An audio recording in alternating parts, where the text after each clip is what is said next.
오늘 부활주일입니다. 예수님께서 우리 사망 권세 또 어둠의 권세를 이기시고 우리 다시 살아나신 날을 우리 기념하는 주일입니다. 감사하게도 우리는요, 우리 하나님께서 우리 성경 전체의 맥락을 통해서 예수 그리스도께서 다시 살아나셨다라는 것을 우리 확인받을 수 있도록 해주셨습니다. 하지만 이것을 확인받지 못하면은 그야말로 이렇게 모르고 믿게 되는 것이죠. 근데 우리 여기서 또 한 가지 또 중요한 것은 뭐냐면요, 예수님께서 부활하신 다음에 우리 제자에게 나타나셨을 때 우리 제자들 중에 도마는 예수님께서 다시 살아나신 것을 갖다 계속 의심했잖아요. 그래서 예수님께서 도마 앞에 나타나셔서 직접 이 상한 손 그리고 상한 허리 만져보라고 그렇게 하시고 나서 예수님께서 뭐라고 하셨어요? 우리 요한복음에 보면은요, 요한복음에 보면은 모르고 믿는 것이 알고 믿는 것보다 복되다고 했을까요? 그렇게 말씀하시지 않았죠? 뭐라고 하셨어요? 보지 않고 믿는 것이 보고 믿는 것보다 복되다고 하셨어요. 여러분, 모르고 믿는 것이 복 있는 것이 아니라 보지 못하고 믿는 것이 복 있다고 하셨잖아요. 여러분, 모르고 믿는 것하고 여러분 보지 못하고 믿는 것하고 같은 말이에요? 다른 말이에요? 여러분, 모르고 믿는 거하고 보지 못하고 믿는 거하고는 같은 걸까요? 다른 걸까요? 다른 거죠. 그렇죠.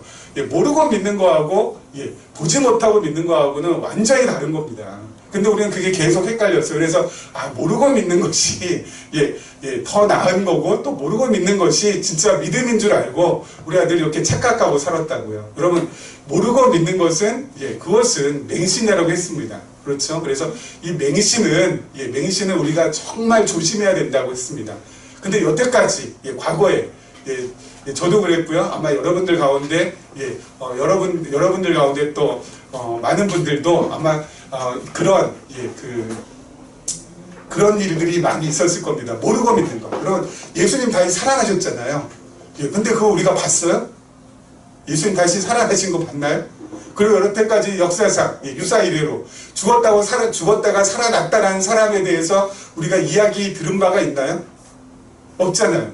그렇죠. 그렇기 때문에 예수님을 갖다가 예수님이 돌아가셨다가 다시 사셨다라는 것을 우리가 여태까지 믿었다라고 했을 때는 아무래도 맹신적인 요소가 참 많았어요. 그 맹신적인 요소가 참 많았던 것 가운데 가장 큰 것 중에 하나는 바로 뭐냐면은 그렇게 믿지 아니하면은 지옥 간다고 하니까. 그렇죠. 예수님께서 다시 살아나셨다라는 것을 믿지 않으면은 지옥 간다고 하니까 여러분, 지옥 가는 것보다는 차라리 모르고 믿고 천국 가는 게 훨씬 낫잖아요. 저는 과거에 그랬어요. 그래서 저는 그래서 예수님께서 다시 부활했다라는 것을 모르지만 도저히 이거는 상상도 되지 않지만 일단은 지옥보다는 천국 가는 게 훨씬 나은 거니까 그래서 한번 믿자 해가지고 이렇게 믿었던 일들이 꽤 있습니다. 근데 이제는 그게 아니라는 거죠. 여러분, 이 모르고 믿는 것하고 보지 못하고 믿는 거하고는 완전히 다르다고 했는데요. 우리는 보지 못하고 믿을 수가 있어요. 어떻게 보지 못하고 믿을 수 있어요? 예수님께서 다시 살아나셨다라는 것을 모르고 믿는 것이 아니라 보지 못하고 믿는 것의 가장 중요한 포인트는 바로 무엇입니까? 여러분, 신약 성경에 있는 예수 그리스도와 관계된 모든 내용은 다 어디에 기록이 되어 있어요? 구약에 다 기록이 되어 있어요. 예수님께서 오시기 전, 예수님이 오시기 전 우리 모세 창세기 출애굽기가 몇 년부터 기록이 됐죠? 모세가 예수님 오시기 전 1500년부터 시작해가지고 그리고 말라기 선지자가 예수님 오시기 전 한 400년까지 해가지고 요 어간에 구약 성경에 다 기록이 됐거든요. 모세부터 말라기까지. 근데 구약 성경에 기록이 되어 있는 가장 중요한 내용 중에 하나가 바로 뭐냐면은 여호와 하나님께서 장차 그리스도를 보내신다라는 거죠. 이 땅에. 장차 하나님께서 그리스도를 이 땅에 보내실 것인데 그 그리스도는 첫째 어떻게 된다고요? 고난받고 많은 사람들 앞에서 수치당하고 많은 사람들 앞에서 멸시당할 것이라는 것. 이게 이사야 53장에 기록되어 있죠. 예언이 되어 있죠. 그리고 두 번째, 신명기에 보면은요, 그리스도가 이 땅에 오셔서 이렇게 고난받고 수치당하고 멸시당할 텐데 그 그리스도는 반드시 나무에 달려서 저주받아서 죽는다고 되어 있어요. 그래서 나무에 달려서 저주받아서 죽을 것이라는 거. 신명기. 그리고 이렇게 저주받아서 죽은 다음에 지옥까지 내려가셔서 거기에서 그대로 두지 아니하시고, 지옥에 그대로 두지 아니하시고 그 육체가 썩지 않고 다시 살아날 것이 시편에 기록이 되어 있어요. 다시 살아날 것이. 그런데 이렇게 그리스도라는 분을 하나님께서 보내주실 터인데 그 그리스도가 이 땅에 와서 고난받고 나무에 달려 저주받고 죽을 것이라는 게 전부 다 누구를 통해서 이루어지고 있어요? 바로 예수라는 분을 통해서 지금 이루어지고 있죠. 여러분, 이것은 역사적으로 이 사학자들도 전부 다 인정하는 게 바로 뭐냐면은 예수라는 분이 고난받고 수치당하고 멸시당하고 그리고 십자가에 달려서 죽었다라는 것까지는 다 인정해요. 그렇죠? 근데 그 예수가 다시 살아날 것이 구약에 예언이 되었는데 구약에 예언된 대로 전부 다 다시 살아났다라는 것은 그것은 인정할 수는 없지만은 우리는 성경에 나오는 누구를 통해서요? 예수님의 제자들의 증언을 통해서. 이것은 예수님의 제자의 증언을 통해서 우리가 이 부활에 대한 부분을 확인받을 수가 있다는 거예요. 여러분, 어떤 것을 내가 말할 때, 어떤 일을 내가 경험하고 보고 말할 때 그것이 그렇게 말하게 되면은 나한테 크게 해를 끼치게 된다. 나한테 진짜 크게 손해가 온다. 라고 하면은 내가 직접 보고 들은 것도 어떻게 해요? 그게 내가 나한테 큰 해가 끼치고 그걸 내가 말했다가는 나한테 큰 손해가 온다 그러면은 첫째로 말하지 않거나, 그렇죠? 두 번째로 다르게 말하게 되겠죠. 그렇죠? 자기한테 큰 해가 오면은. 근데 제자들은요, 예수님의 제자들은 예수님께서 다시 살아나셨다라는 것을 말을 하게 되면은 두 가지 큰 불이익이 있었어요. 첫째는 그 당시 제자들이 함께 머물고 살고 있는 유대 공동체에서 쫓겨나야만 돼요. 그리고 두 번째는 뭐예요? 이건 더 큰 거죠. 죽어야 돼요. 그렇죠? 그걸 얘기했다가는 그 당시 종교 지도자들에 의해서 대제사장들이나 바리새인들이나 서기관들에 의해서 예수님의 제자들을 붙잡혀서 죽임을 당해야 된다고요. 그런 엄청난 불이익이 있어요. 그런데도 불구하고 어때요? 제자들이 목숨을 걸고 다시 사셨다라고 증언을 하고 있다고요. 그럴 수도 있나 보다 라고 생각할 수 있는데요. 여러분, 1970년대 초반에 이 찰스 콜슨인가요?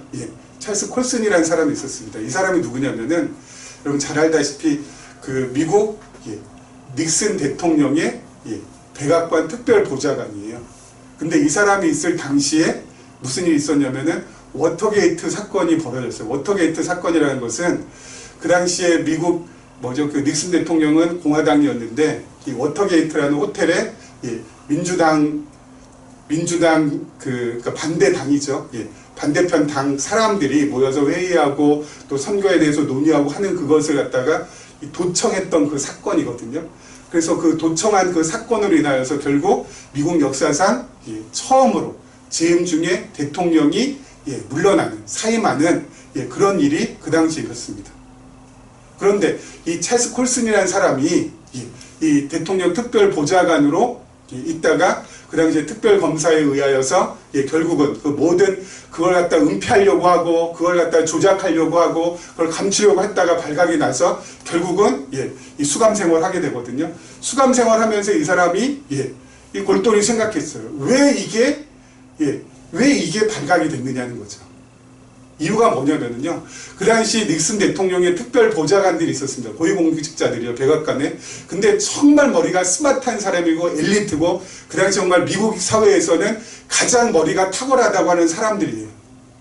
물론 찰스 콜슨이라는 사람도 마찬가지겠죠. 유수의 미국 아이비리그의 로스쿨을 졸업하고 정말 요즘을 말하면 정말 뭐 대단한 연봉을 받는 사람이었는데 이 닉슨 대통령이 픽업을 해가지고 특별 보좌관으로 앉히고 또 여러 사람을 그렇게 앉혔어요. 근데 이 사람들이 얼마나 큰 특혜를 누리고 있었냐면요, 웬만한 인사권은 다 쥐고 있었고요, 그리고 군대도 동원할 수 있고요, 그리고 엄청난 많은 재산과 명예도 다 어때요? 누릴 수 있는 그러한 역할을 하고 있었어요. 그러니까 그 당시 1970년대 초반에 아마 대한민국 대통령보다 훨씬 막강한 힘을 가지고 있었던 사람이라고요. 근데 이 사람들이 똘똘 뭉쳤어요. 왜요? 여기 워터게이트 요 사건이 이게 들춰지면은 일단은 닉슨 대통령한테 큰 리스크가 오고 또 자기들도 여태까지 누리던 기득권을 계속 누릴 수 없으니까 우리 이걸 은폐하고 이걸 우리가 한번 감춰보자 해가지고 그 한 10명 되는 그 사람들이 함께 모여가지고 서로 입을 다 맞췄다니까요. 왜요? 우리가 이렇게 거짓으로 잘 모여해가지고 이걸 갖다가 잘 은폐시켜서 계속해서 우리의 기득권도 누리고 닉슨 대통령도 앞으로 재선까지 갈 수 있도록 우리가 한번 도와보자. 왜? 우리는 스마트한 사람들이니까 충분히 그렇게 할 수 있다 라고 공모해가지고 다 그렇게 해서 입을 다 맞춰가지고 특별검사 앞에서 계속 이제 조사를 받았겠죠. 그런데 18일 만에 모든 것이 다 들통이 났어요. 그건 이 찰스 콜슨의 사람이 수감돼가지고 생각을 하는 거죠. 이게 왜 이게 이렇게 됐냐. 어? 우리가 그렇게 머리가 비상한 사람이고 법률에 대해서 해박한 사람이고 그래서 얼마든지 입을 잘 맞춰가지고 얼마든지 닉슨 대통령을 이걸 이 사건을 은폐해가지고 보호할 수 있었는데 왜 우리가 이렇게 됐냐라고 골똘히 생각하고 나중에 최종적으로 결론낸 것은 바로 뭐냐면은 우리가 함께 모의했던 것이 진실이 아니라 거짓이었기 때문에. 거짓은 아무리 입을 잘 맞추고 아무리 똑똑한 사람들이 은폐한다 할지라도 반드시 뭐예요? 들통나게 되어 있다. 왜 제가 이런 말씀을 드리냐면요, 예수님의 제자들은 예수님께서 다시 살아났다라고 한들 북이 영화가 기다리고 있지 않았잖아요. 그렇죠? 이 사람들이 무슨 기득권 누릴 것도 없었잖아요. 예수님의 제자들이. 뭐 크게 뭐 사람들한테 인정받고 뭐 크게 뭐 사람들이 막 존경받고 막 이 사람들 막 그냥 요즘 아이돌 스타들처럼 막 그냥 대접해주고 막 그냥 박수 쳐주고 이런 거 아니잖아요. 예수님 다시 살아났다라고 하는 그 순간 어때요? 공동체에서 내장되고 심지어는 어떻게 돼요? 자신이 죽음을 각오할 수밖에 없는. 그래서 결국 제자들 대부분이 다 죽었다. 그런데도 불구하고 예수님의 제자들이 다시 살아났다는 걸 갖다 증언했다라는 것은 그것은 왜 그랬을까요? 그것이 거짓이 아닌 진짜니까. 사실이니까. 진짜고 사실이니까. 배우지 못하고 그리고 정말 하찮게 여김받던 그 제자들이 그 사실 앞에서는 사실이라고 얘기하는 거예요. 왜요? 사실은 사실이니까. 그래서 우리는 어때요? 구약 성경에 예언이 되어 있는 대로, 약속이 되어 있는 대로 예수라는 분을 통하여서 이게 전부 다 어때요? 그 예언이, 약속이 다 이루어진 것을 보니까 예수가 바로 그리스도가 맞고 그 그리스도는 다시 살아나셨다라는 것을 모르고 믿는 것이 아니라 보지 않고도 믿을 수가 있게 되는 거라고요. 그래야 이게 바르게 이 신앙으로 우리 안에 정착이 되는 것이지 그냥 아무런 설명 없이 그냥 믿어. 예수님 부활하셨어. 여러분 예수님 다시 살아나셨습니다. 아멘입니까? 아멘. 뭐 봤어요. 뭘 했어요. 그냥 모르고 자꾸 믿게 되는 거. 여러분 이 맹신이 진짜 위험한 것이 뭐냐면요, 맹신은 그렇게 맹신하도록 어때요?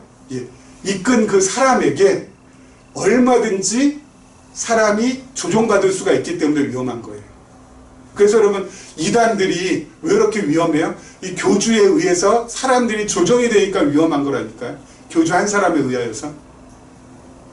맹신에 이 눈꺼풀을 씌우게 딱 만들면은 그 눈꺼풀을 씌우게 만든 그 사람에 의해서 그 사람이 왼쪽으로 가 그럼 다 왼쪽으로 쫄쫄쫄 가고요. 오른쪽으로 가 그럼 오른쪽으로 그럼 다 쫄쫄쫄 가고요. 서 그러면 전부 다 쓰고요. 뒤로 돌아 그러면 다 뒤로 돌아가요. 그래서 맹신이라는 것은 그것은 종교가 아니에요. 그리고 맹신은 기독교가 아니에요. 아셨죠? 우리가 예수 그리스도의 부활을 어때요? 모르고 믿는 게 아니라 보지 못해도 믿을 수 있는 근거가 있기 때문에 예수님 다시 살아난 것.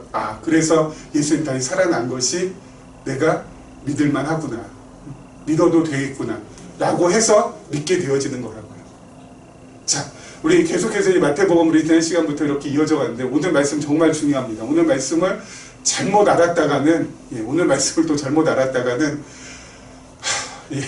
그야말로 우리들 가운데 성한 사람이 하나도 없을 것 같아요. 그래서 오늘 말씀을 통하여서 정말 확인받아야 될 게 또 뭐라고요? 확인받아야 될 게 오늘 말씀을 통해서 확인받아야 될 것은 우리 지난 시간부터 계속 해왔죠. 왕이신 예수를 우리가 확인받고 그리고 예수가 바로 왕이시라는 것 때문에 예수가 정말 그리스도 메시아구나. 이것을 우리의 가슴 속에 담고 그리고 예수가 정말 그리스도 메시아이기 때문에 내 삶은 어때요? 늘 불안불안하다? 늘 흔들흔들하다? 그게 아니라는 거죠. 늘 안정적이다. 내 삶은 견고하다.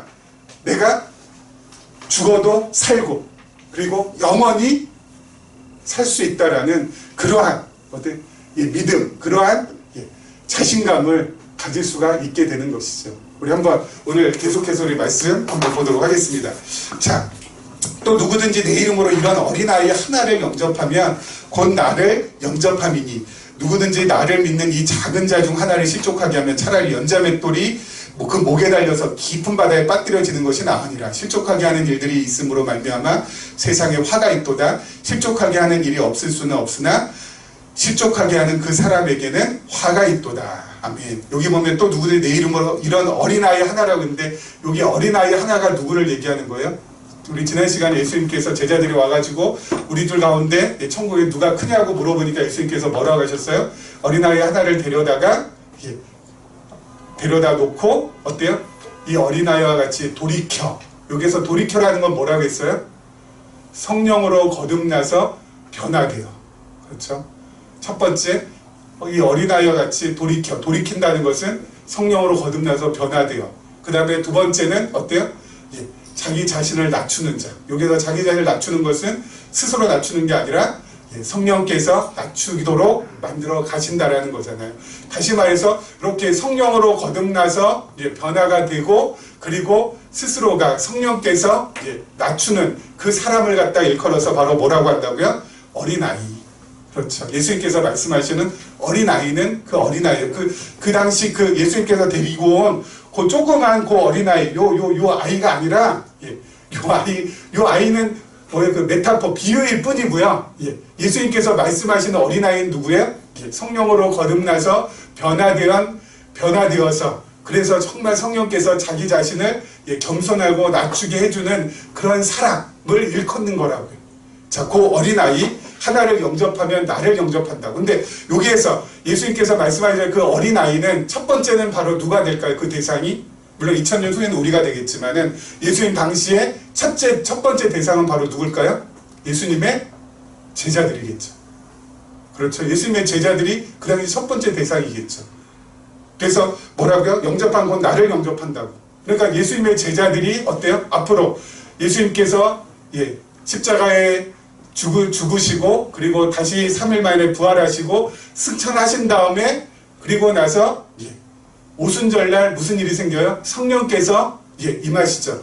그리고 제자들이 성령을 체험하고 나서 어떻게 돼요? 이제 예수 그리스도를 증거하러 다니는데 그 제자들을 영접한 그 사람은 곧 누구를 영접한 거나 진배가 없게 되는 거예요? 예수님을 영접한 거나 진배가 없게 되는 거죠. 여러분 이 사도행전에 보면은요, 그 로마 사람이죠. 백부장 고넬료가 베드로를 영접하거든요. 베드로를 영접한다는 것은 곧 누구를 영접하는 거가 지금 똑같다는 거예요? 예수 그리스도를 영접하는 거나 똑같다는 거잖아요. 아니라 할까? 고넬료 가정이 어떻게 돼요? 예수 그리스도를 영접한 가정이 되잖아요. 여러분 그 사도 바울이요? 예, 사도 바울이 마게도니아 지방으로 이제 건너갑니다. 소아시아 지역에서 전도하기를 원했지만 마게도니아 사람들이 이리 와라는 그 환상을 보고 이제 건너가서 그 건너간 마게도니아의 그 첫 번째 성인 빌립보에 도착하잖아요. 그래서 이 주일날 기도할 수 있는 장소를 찾다가 강가에 딱 갔는데 거기에서 누구를 만나요? 루디아를 만나거든요. 이 루디아를 만났는데 그 루디아가 누구를 영접해요? 바울을 영접하잖아요. 여러분, 바울을 영접했다는 건 그 누구를 영접한 거나 똑같다는 거예요? 예수 그리스도를. 아니라 다를까? 루디아가 누구를 이제 영접하게 돼요? 예수 그리스도를 영접하게 되잖아요. 그래서 이 어린아이와 같이 작은 아이 하나를 갖다가 영접하는 것. 그것은 바로 누구를 영접하게 되는 거라고요? 제자들을, 예수 그리스도를 영접하게 되는 거라고요. 2000년 전에 초대교회 당시에 그랬어요. 그럼 지금은요? 지금은 예수 그리스도를 믿는 우리를 누군가가 영접하면, 우리가 영접하면은 여기 참 좋구나, 나를 영접해주니 대접잘해주니 너무 기쁘구나, 좋구나, 야 나는 역시 영접받을 사람이구나 이러면서 으스대고 뻐기고 그러면 돼요? 안 돼요? 그러고자 영접당하는 건 아니잖아요. 뭐예요?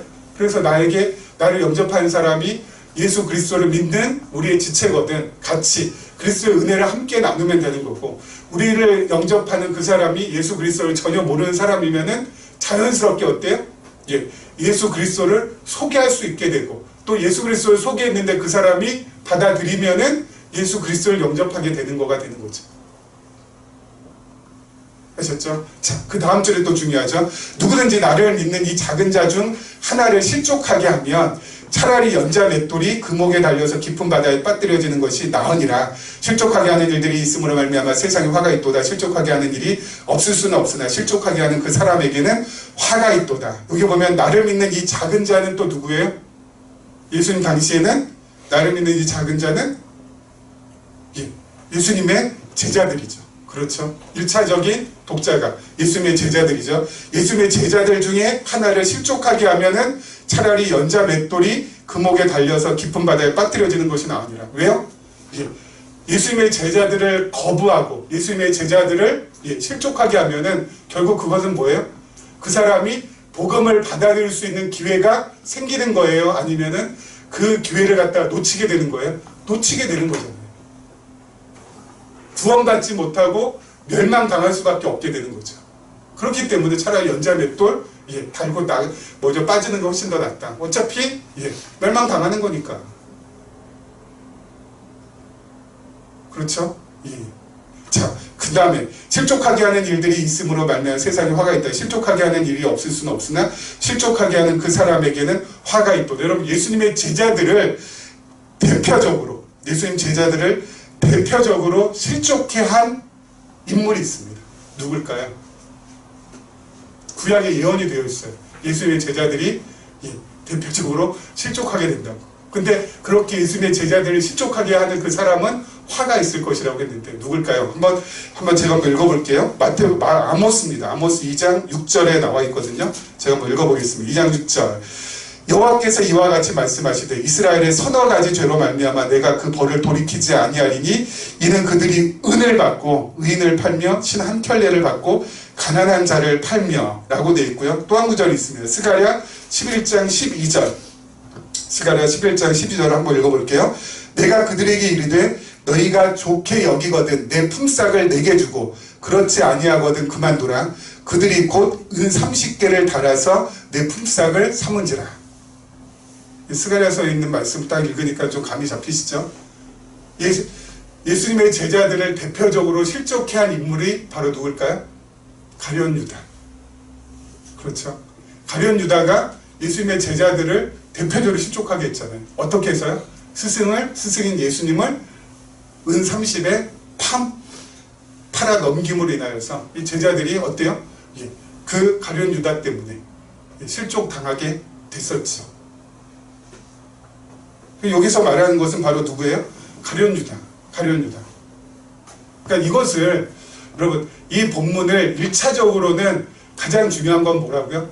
그 당시 상황 속에서 우리가 바라봐야지 성경에 있는 모든 말씀은 그 당시 역사적인 배경 속에서 쓰여진 것이기 때문에 가장 먼저 그 당시 역사 속으로 우리가 들어가서 그 본문을 봐야지, 그것을 전혀 도외시하고 이걸 2000년 후에 살고 있는, 대한민국 땅에서 살고 있는 우리한테 바로 적용하면은 여기 있는 이 말씀들이 어때요? 우리한테는 큰 시험거리가 되는 거죠. 그럴 수밖에 없는 거죠. 여러분, 마태, 제가 늘 말씀드려요. 마태 다음에 그 다음에 뭐예요? 복음이잖아요. 복음. 복음은 바로 뭐라고요? 복된 소식이 바로 복음인데, 여러분 이 말씀이, 오늘 이 말씀 쭉 읽어보면 이게 우리한테 바로 적용이 되면은 절대 복된 소식이 될 수가 없죠. 그렇죠? 아니 우리 뭐 저기 동희 같은 어린애한테 우리가 실족시키면은 어떻게 돼요? 동희같이 이렇게 어린아이를 우리가 실족시키면은 오늘 말씀대로 연자맷돌 뭐죠, 목에다 걸고 차라리 바다에 빠지는 게 차라리 낫습니다. 여러분 이게 무슨 복음이에요? 협박이고 그 다음에 위협이죠. 여러분 그 다음 말씀도 마찬가지예요. 그 다음 말씀 볼까요? 그 다음 말씀 더 무시무시합니다. 만일 네 손이나 네 발이 너를 범죄하게 하거든 찍어내버리라. 장애인이나 다리 저는 자로 영생에 들어가는 것이 두 손과 두 발 가지고 영원한 불에 던져지는 것보다 나으니라. 만일 내 눈이 너를 범죄하게 하거든 떼어버리라. 한 눈으로 영생에 들어가는 것이 두 눈 가지고 지옥불에 던져지는 것보다 나으니라. 삼가 이 작은 자 중에 하나도 없인 여기지 말라. 너희에게 말하노니 그들의 천사들이 하늘에서 하늘에 계신 내 아버지 얼굴을 항상 배우느니라. 그럼 지난달에요,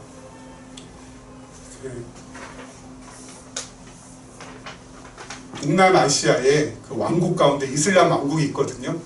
브루나이 왕국이라고 있습니다. 근데 그 브루나이 왕국이 아주 이슬람 국가인데 거기에서 형법을 새로 개정을 했는데요. 어떻게 개정했냐면은 오늘 말씀에 나온 대로 비슷해요. 절도범, 그러니까 남의 물건 훔친 사람은요, 손목 자르게 한대요. 그리고 동성애나 간통죄 저지른 사람은 돌로 쳐서 죽인다고. 정말 대단하지 않습니까? 브루나이 왕국이라는 데서. 그런데 거기 구체적으로 나와 있어요. 절도범의 경우 초범은 오른손 손목을, 재범은 왼쪽 발목을 절단한대요. 그야말로 어때요? 야, 이거 거기가 뭐 브루나이 왕국에서 여러분 남의 물건 훔치면은 완전히 장애인으로 사는 거죠. 평생. 그리고 동성애나 간통죄 저지른 경우는 죽을 때까지 뭘로 맞아야 돼요? 돌로 맞아야 된다고. 오늘 말씀이나 이슬람 왕국인 그 브루나이 왕국에서 행하는 것이나 여러분 50보 100보라고 생각되지 않아요? 이거 도대체 그럼 이거 뭘까요 이거? 그래서 뭐지, 이 말씀을 가지고 어떻게 또 해석을 하시나 이렇게 제가 한번 살펴봤고요. 그랬더니 이 말씀 바로 뭐냐면, 그럴 정도로 범죄하는 것이 어때요? 끔찍한 거기 때문에 범죄하면 안 된다라는 말씀이다. 그 정도로 범죄라는 것은, 죄를 저지르는 것은, 그것은 정말 내 손목을 절단하는 것만큼, 내 두 눈을 떼어버리는 만큼 정말 이건 끔찍한 일이기 때문에 여러분 절대 죄를 져서는 안 됩니다. 이렇게 해석을 하고 계시더라고요. 아니 다른 건 전부 다 문자 그대로 해석하시면서 정말 이 말씀도 그대로 해석을 하려면은 어때요? 잘못하면은 손이나 발로 하면은 어때요? 찍어내 버리십시오. 그렇게 해야 되는데 그럴 정도로 어때요? 죄를 저지르면 안 된다. 그것도 아니에요. 그럼 뭘까요? 여러분 아까 말씀드렸잖아요. 전체 맥락대로 우리 쭉 따라가면 돼요. 여기 만일 내 손이나 내 발이 너를 범죄하거든 찍어내버리라 할 때 여기 내 손, 내 발, 내 눈, 이것은 무엇을 얘기할까요? 예수님께서 제자들을 보실 때 제자들은 바로 뭐예요? 예수님이 머리이시고 제자들은 예수님의 지체잖아요. 그렇죠. 예수님은 머리이시고 그리고 제자들은 뭐예요? 지체이고. 그래서 예수님과 제자들이 함께 있는 그 공동체를 우리가 뭐라고도 할 수 있어요? 교회라고도 할 수 있죠. 그렇죠? 자, 그렇다면 여러분 여기에서 나타나는 이 말은 너희가 무엇으로 내 손이나 내 발이, 그러니까 예수님의 제자들이 그 다 지체인데 그 지체들 가운데서 범죄하는 지체가 있거든. 죄를 저지르는 지체가 있거든. 어떻게 하라는 거예요? 찍어내버리고 빼버리라는 거예요. 그렇게 예수님의 지체들 가운데 범죄하는 지체가 바로 누구를 염두에 두고 지금 하시는 말씀이에요? 아까 나온 대로 가룟 유다. 가룟 유다가 예수 그리스도의 지체로서 예수님을 팔아서 어때요? 넘기우는 그러한 잘못, 그런 범죄를 저질렀기 때문에 그 가룟 유다는 장차 어떻게 해야 된다고요? 지체들 가운데서 떼어버려야 된다고요. 더 이상 지체로 삼지 않겠다라는 거예요. 그렇게 이 말씀을 봐야지 이 말씀이 앞뒤 맥락하고도 어울리고 그리고 이 전체하고도 이게 문장이 어울리게 되는 거지. 이 말씀만 딱 띄워가지고 이걸 갖다가 우리한테 바로 적용하면은 아까 말씀드렸잖아요. 아니 무슨 교회가 브루나이 왕국도 아니고, 그렇죠? 여러분 만약 이렇게 한다면은 천국 갈 때 여러분 정말 예수님 믿는 사람들 가운데서 정말 장애인이 안 돼서 천국 갈 수 있는 사람이 얼마나 되겠어요? 당장 저부터도 어때요? 다음 주 올 때 아마 이렇게 쩔름쩔름 하면서 오든가 아니면 이렇게 궁예처럼 눈을 한쪽 가리고 오든가 해야 될걸요? 범죄를 너무 많이 하니까. 그게 아니라고요. 그렇죠? 그게 아니에요. 이 말씀은 누구를요? 예수님의 제자들 가운데 가룟 유다를 염두에 두고 하시는 말씀. 그래서 결국 가룟 유다는 결국 어떻게 돼요? 예수 그리스도의 제자들 가운데서, 사도들 가운데서 제외가 되죠. 스스로 목숨을 끊어서 결국은 제외가 되고, 그리고 다시 제비 뽑아서 누구를 세워요? 사도행전 1장에 보면은 마띠아라는 사람을 가룟 유다 대신 제자로 세우는 것을 우리가 확인받을 수 있습니다. 그렇지 않으면 이 말씀은 정말 끔찍한 말씀이 되는 거죠. 자, 한번 보세요.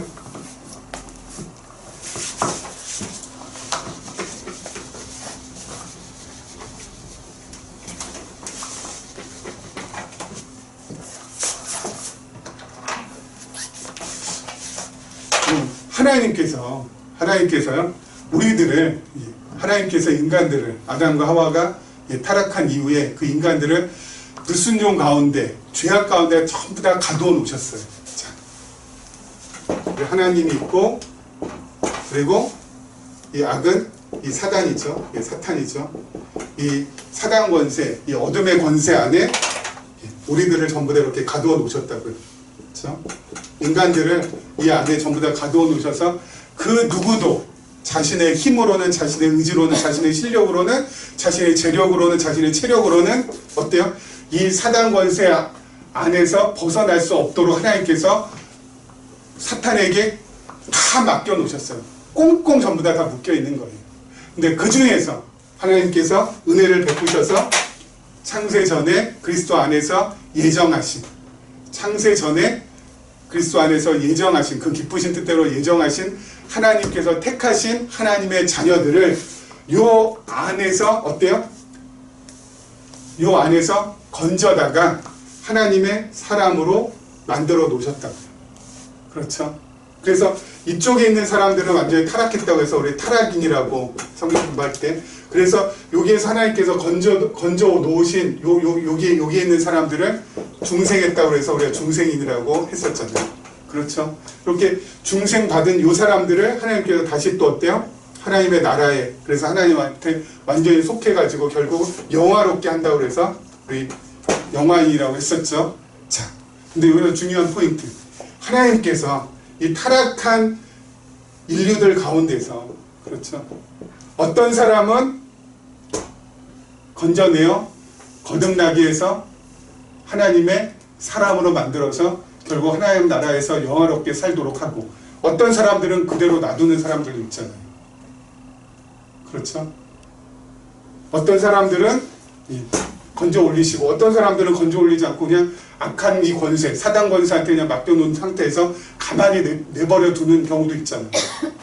우리가 이걸 싹 보면서, 아니 누구는 하나님께서 이제 구원받게 하셔서 중생하게 하셔서 하나님의 자녀로 삼으시고, 또 어떤 사람은 이제 여기서 구원 안 시키시고 그냥 그대로 내버려 둬서 결국은 어때요?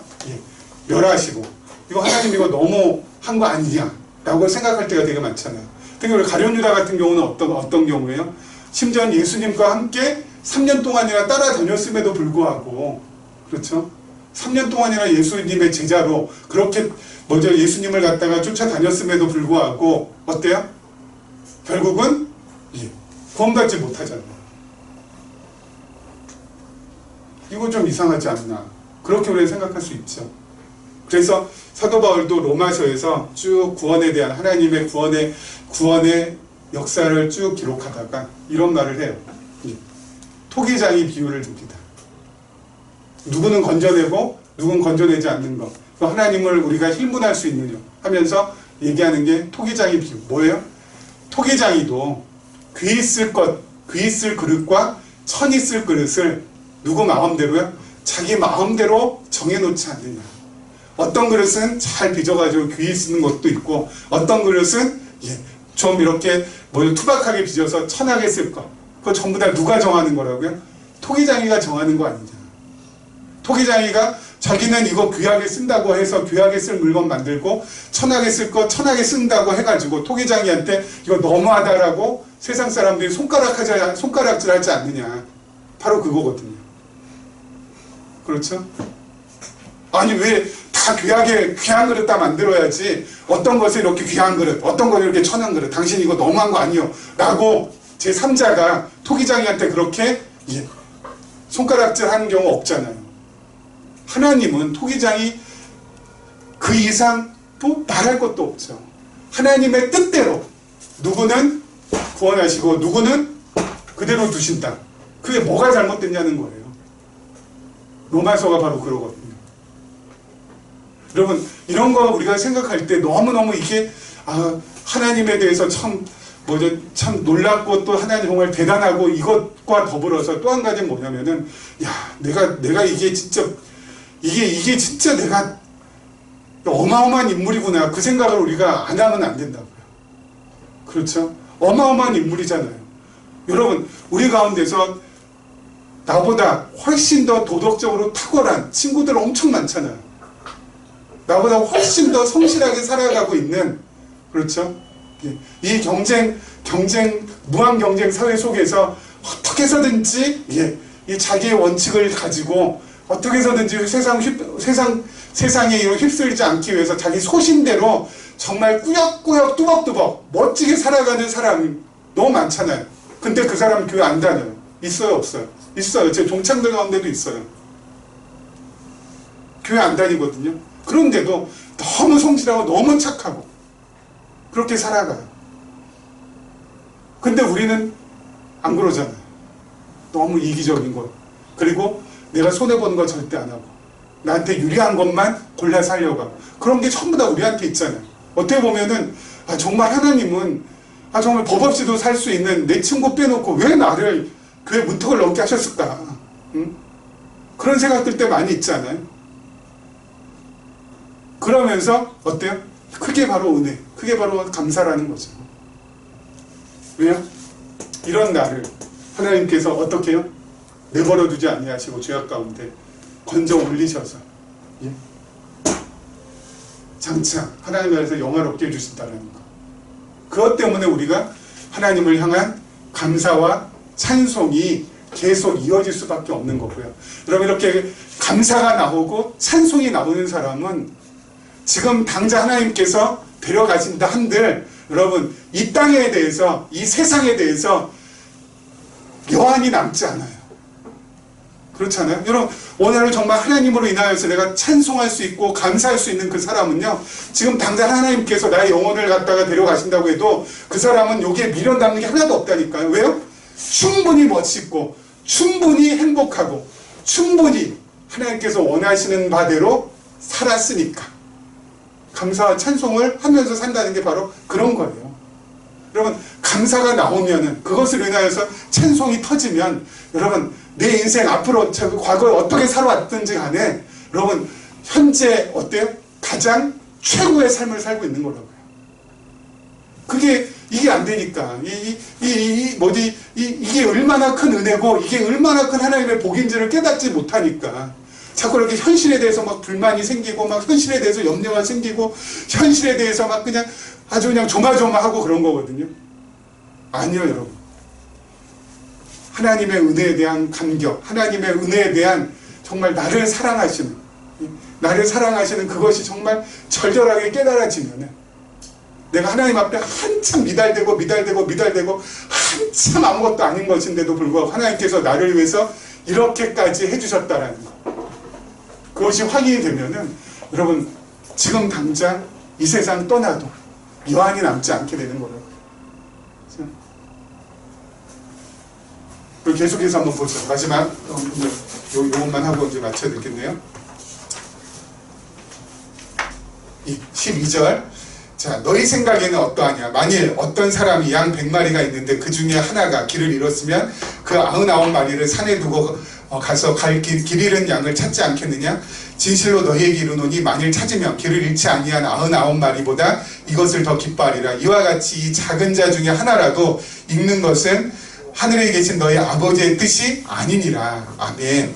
우리 아까 말씀드린 대로 좀 하나님 마태복음 18장에 있는 것은 바로 그리스도께서 다스리시는, 그리스도께서 통치하시는 그 나라의 속에서 살아가는 삶을 지금 말씀하고 계신데, 여러분 그리스도께서 다스리는 나라는요 대를 위해서 소를 희생하지 않아요. 그렇죠? 우리는 당장 어때요? 100마리 가운데 한 마리가 없어졌다 그러면은 현재 남아있는 99마리가 훨씬 더 중요하잖아요. 그냥 한 마리 찾아갔다 99마리 잃어버리면 어떡해? 그 생각이 당장 드니까. 그런데 하나님의 자녀, 그리고 하나님 나라의 백성, 그리스도께서 다스리는 그 나라의 백성이 된 사람, 바로 여러분과 저죠. 그 사람들은 우리 그리스도께서, 우리 예수님께서, 우리 주님께서 어때요? 절대 잃어버리지 않는다라는 거예요. 우리를. 만약에 우리가 그 품에서 떠나왔을지라도 어떻게 해요? 반드시 찾으러 나서신다는 거예요. 하나님 나라의 자녀가 된 사람, 하나님 나라의 백성이 된 사람은 그 어떤 한 사람일지라도 하나님께서 어때요? 그냥 막대하시지 않는다. 무슨 일이 있어도 잡아 끌어와서 어때요? 그 나라 안으로 다시 들어오게 하고 그 공동체 안으로 다시 들어오게 해서 자신의 자녀로, 자신의 백성으로 계속 영원토록 어때요? 이끌어 가신다라는 거예요. 그러니까 여러분 좀 마음 편히 놔도 된다고요. 마음 편히. 마음 편히. 막 뭐 이 나라 정치 때문에 막 혼돈스럽고 지금 막 그런데 여러분 한두 번 겪었습니까? 우리가? 죄송한 말씀이지만 뭐 진보든 뭐죠 또는 뭐 보수든 누가 되든 전 늘 뭐 우리 청년들은 그렇게 얘기하거든요. 누가 되든 그냥 자기들 한다라고 막 그냥 자랑하지 말고 조용히 법 안에 법의 테두리 안에서 해 드실 만큼 해 드시고 조용히 물러나시면은 그게 우리 대한민국 국민한테는 제일 좋은 거라고. 왜요? 뭐 누가 되든 누가 되든 제가 보기에는 1987년부터 시작해가지고요 대통령이 누가 되든 이런 백성들은 다 이런 말씀드리면 죄송하지만 다 골로 갔어요. 그렇지 않아요? 막 그냥 대통령 누가 하나 지금 여태까지 뭐 여러 명 뭐 보수든 진보든 다 돼가지고 막 백성들이 막 그냥 임기 끝나고 나서 너무 그 시절이 그립고 막 우리 그 시절이 너무 행복했고 없었잖아요. 앞으로도 마찬가지일 거라고요. 여러분 사람한테 기대하는 거 그게 가장 어리석은 거잖아요. 그러니까 정치야 뭐 이렇게 되는 저런 하나님 그냥 저 인간들 법의 테두리 안에서 조용히 해드실 만큼 해드시고 그냥 물러나게 하시고 뭐 어차피 그렇게 돌아가는 거니까. 중요한 건 뭐예요? 지금 내 삶만큼은 어때요? 하나님의 통치를 받으며 그리스도의 나라의 백성으로서 그 그리스도와 함께 더불어서 기뻐하고 즐거워하고 나를 끝까지 이끌어 가실 거라는 것에 대한 그 확인을 매일매일 받으면서 오늘 하루도 숨쉬고 오늘 하루도 편히 숨쉬고 오늘 하루도 정말 내 마음 그리스도 앞에 편히 놓을 수 있도록 하나님 나를 인도하여 주시옵소서 하면서 평심을 늘 가지고 가시면 되는 거예요. 그게 제일 뭐라고요? 예수 그리스도 잘 믿는 사람이라고요. 어디에 흔들리지 않고 막 그냥 상황이나 환경에 막 흔들려가지고 막 누가 저렇게 말하면 또 막 뭐죠 이렇게 막 무슨 뒤라고 하죠? 팔랑귀처럼 거기에 막 그냥 유혹되고 저 사람이 저렇게 얘기하면 또 저처럼 막 유혹되고 그게 아니라 이렇게 얘기하든 저렇게 얘기하든 그래 저쪽에 돈 벌 게 많다 그러면 그래 당신 많이 버시고요. 예, 또 저쪽에 돈 벌 게 많다 그러면 예, 당신 많이 버시고요. 나는 현재 있는 지금 내가 가지고 있는 이것에 자족하고 만족하면서 오늘 하루 내 마음 요동치지 않고 흔들리지 않고 변함없이 평안을 가지고 살아갑니다. 이것이 가장 큰 복인 줄 알고 갑니다. 그렇게 매일매일 살아가는 것이 어때요? 가장 행복하고 멋진 삶이고요. 그런 삶이 바로 부활하신 주님께서 우리에게 베풀어 주시기 위해서 그렇게 십자가에 고난 받으시고 다시 살아나신 것인 줄 믿습니다. 이런 은혜가 우리 모두에게 함께 임하시기를 주님의 이름으로 축원합니다. 기도하겠습니다.